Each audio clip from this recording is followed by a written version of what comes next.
Gea hoyong emam, sakedapnya Teh Ila bade masak heula. Sate acana aya rerencangan anu aya di bumi, hayu urang dadah-dadah heula.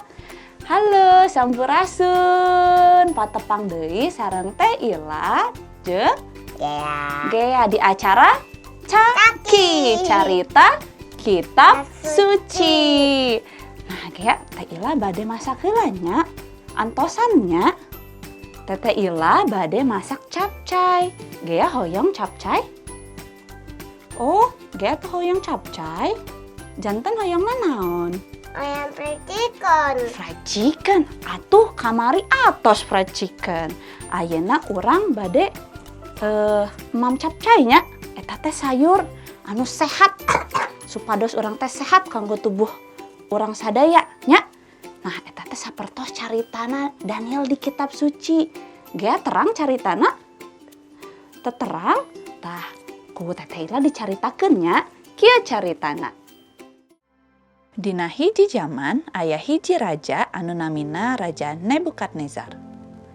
Raja Nebukadnezar marentahkeun supados milarian jalmi anu karasep, palinter, sareng calakan kanggo diangkat jadi abdi karaton. Di antara jalmi nu kapilih teh aya Daniel, Hananya, Misael, jeung Asaria, sadayana teh ti suku Yehuda.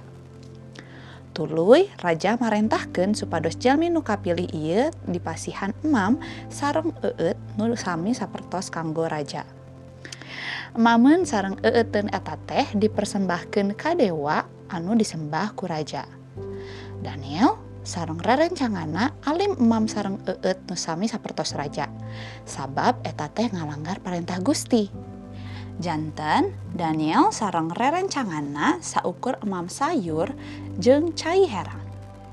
Sanajan kitu awakna Daniel sareng rerencanganna teh leuwih sae, leuwih sehat, jeung leuwih pinter dibandingkeun anu sanes. Atuh kusabab eta puguh bae maranehna teh diangkat raja jadi abdi karaton raja. Oh gitu caritana. Leres Gea, leres barudak nu aya di bumi.